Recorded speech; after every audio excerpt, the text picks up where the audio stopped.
colloque pratique, institutions et modes de transmission du commun a été préparé de longue date par tous les partenaires qui sont énumérés sur le document de présentation et que je ne rappellerai pas ici, mais ils interviendront en personne au cours du colloque.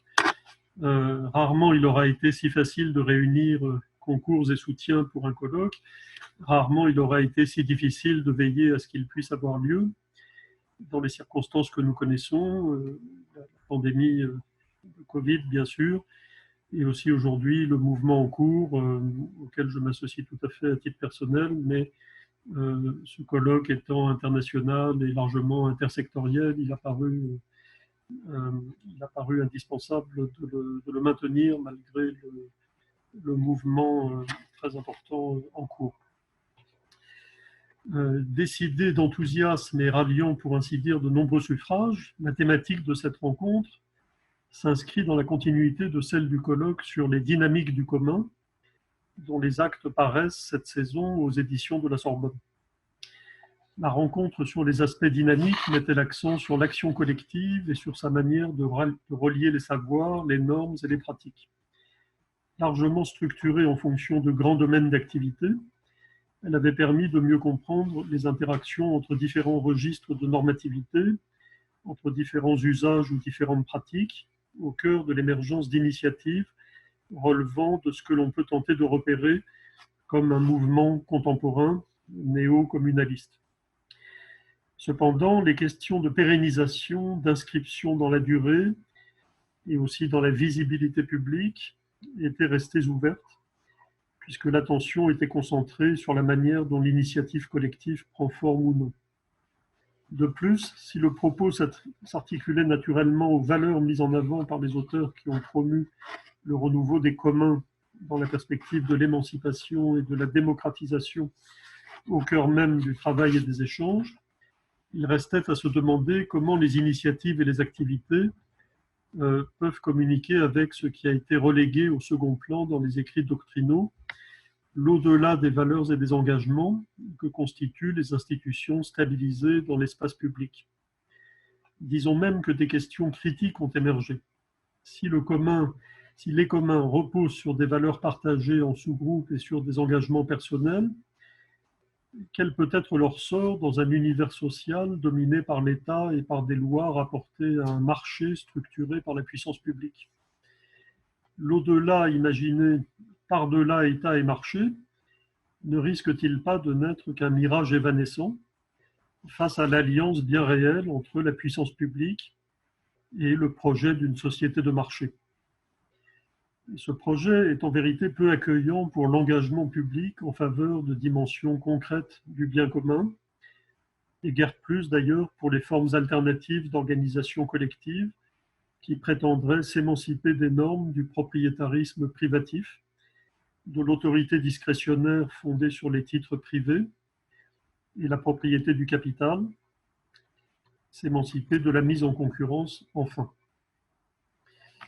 En sens inverse, la recherche d'effectivité et de stabilité pour les communs n'est-elle pas de nature à leur faire perdre leur âme en les transformant insensiblement en relais ou organes de la puissance publique ou en entreprises plus ou moins classiques? Le groupe organisateur s'est posé des questions de cet ordre dans une perspective tout à fait réflexive, en posant quelques jalons pour le projet d'un collège des communs qui sera proposé au cours de ce colloque. Il s'agit d'un projet pragmatique, mais il s'inscrit dans la continuité des thèmes de l'institutionnalisation et de la transmission qui sont, pour ces 2 journées, largement au programme des contributions savantes que nous attendons et pour lesquelles je vous remercie d'avance, à la fois en tant qu'orateur et en tant que participant dans les conditions techniques difficiles qui sont les nôtres. En réunissant les questions et les aspirations venues de plusieurs équipes de recherche et de partenariats intersectoriels, en tenant compte aussi des témoignages professionnels auxquels le colloque précédent avait réservé une place importante, il a semblé évident qu'il ne serait pas possible d'aborder simultanément les promesses et les risques de l'institutionnalisation sans revenir aux liens qui unissent l'institution et l'action collective. De ce point de vue, il était impensable que l'on ne fit pas l'effort de relier entre eux les deux événements, ce que permet aujourd'hui la venue apparition des actes du précédent colloque. En effet, comme l'avait suggéré Maurice Blondel, l'action collective ne s'épuise pas dans une réalisation. Elle instaure une mesure commune des actions et entre les agents. Elle a donc inévitablement comme condition de possibilité et comme horizon pour les acteurs eux-mêmes la relation partagée à une structure commune qui peut s'institutionnaliser et par là trouver une certaine pérennité. En un temps marqué par la prédominance des philosophies de l'ordinaire dans ma discipline, il serait tentant de n'y voir qu'un enjeu de l'accord dans les pratiques, dans la continuité d'un certain wittgensteinisme social souvent très éclairant. Ou bien, du point de vue du sociologue, un enjeu d'émergence des normes et des institutions sur la base d'actions progressivement amenées à la coordination ou à la coopération. Ce point de vue sera également représenté dans le colloque. Il y a peut-être plus, cependant, pour différentes raisons. En premier lieu, la coordination qui s'instaure dans les initiatives de constitution de communs peut être guidée par la projection d'une forme d'organisation qui est désirée. La dimension communaliste, voire communiste en un certain sens, dans la thématique contemporaine des communs, ne relève pas seulement d'une récupération idéologique d'aspiration de terrain. Elle peut renvoyer à la force agissante d'utopies qui n'ont pas vocation à demeurer inopérantes et qui peuvent éventuellement faire contrepoids aux idéologies à la fois utopiques et très opérationnelles du propriétarisme, de l'anarcho-capitalisme dérégulateur, du sécuritarisme et du néolibéralisme autoritaire. En second lieu, ne faut-il pas être attentif à ce que Maurice Horiou appelait l'esprit des institutions. Loin d'être seulement un monstre qui dévore la libre initiative à mesure qu'elle tente de s'affirmer, l'institution n'est-elle pas aussi le lieu théorique et pratique de la transmission et de la consolidation, parfois même de la révélation dans de nouvelles directions, de ce qu'il y a de commun dans la vie sociale.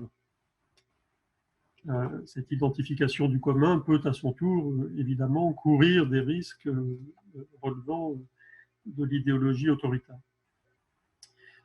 En troisième lieu, l'institution publique ou privée ne se laisse pas aisément réduire aux dimensions d'un réceptacle de pratiques stabilisées qui seraient simplement mises en ordre par le truchement de statuts et de normes. En donnant forme à des capacités d'action reconnues, des pouvoirs, des compétences, des responsabilités, elle trahit sa dépendance par rapport à l'identification d'intérêts partagés et légitimes. En d'autres termes, l'effectivité des normes et statuts institutionnels ouvre nécessairement une fenêtre sur les critiques et les modèles du vivre ensemble. L'institution maintient le questionnement autour de ce qui est commun. Je voudrais terminer cette courte introduction par deux diapositives. Voilà, donc une petite sélection d'extraits de René-Louis de Girardin dans son ouvrage de la composition des paysages. La première citation en haut à droite indique que le rapport convenable à la nature, partagé, est celui de la restauration d'un tout. Et finalement, inviter la nature à résider avec nous, c'est le conseil qui est donné à celui qui veut aménager un domaine privé, ce qui contribue à relativiser considérablement la nature du domaine et la nature de son environnement. Deuxième citation en bas à gauche, sur les pâtures communes. Il faut aménager des pâtures communes dans les villages. Vous voyez que les pâtures communes sont envisagées d'emblée comme un vecteur de transformation globale des activités et du contexte. Ce vaste espace contribuerait à la salubrité en laissant un libre passage à l'air purificateur, ces deux circonstances. En entourant d'arbres et de barrières ces pâtures communes, ce serait en même temps une place d'agrément, etc. Troisième citation, en bas à droite. Bon, c'est le petit chemin qui circule à travers les haies et les ombrages des enclos. Autrement dit, la clôture n'interdit pas de faire progresser le commun. C'est l'exemple de ce petit chemin qui contribue justement à révéler ce qui est commun par-delà les divisions introduites entre les domaines privés, ce qui nous ramène à la thématique du paysage entendu au sens le plus large, n'excluant pas du tout les activités des hommes.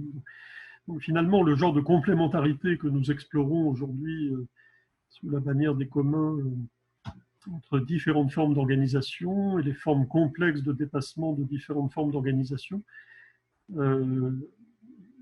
sont avec nous depuis longtemps, d'une certaine façon. Deuxième diapositive, quelques citations de l'abbé Mably. Dans la première, on aperçoit la recherche derrière la mise en commun préconisée des bases de la sociabilité elle-même. Et les bases de cette sociabilité elle-même, c'est déjà une mise en commun. Vous voyez que les philosophes sont vitupérés à cause de leur insistance sur la propriété à la base de la société. Est-il vrai, demande Mably, que ce soit pour s'assurer la jouissance de ses possessions qu'on ait fait des lois et des magistrats? En vérité, poursuit-il, les hommes se sont rapprochés parce qu'ils avaient des qualités sociales et que leurs besoins les invitaient à s'aider et à se servir mutuellement. Donc, la première mise en commun est d'une certaine façon un partage des attitudes, une rencontre dans les façons d'être.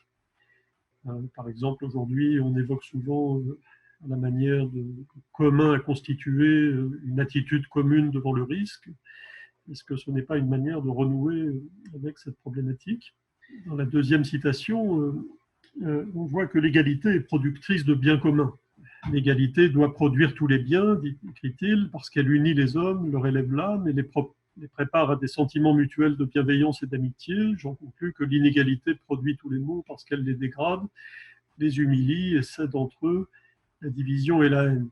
Donc la mise en commun voisine avec l'égalité, parce que l'égalité concerne elle aussi l'aptitude des hommes à vivre dans la promotion du bien commun.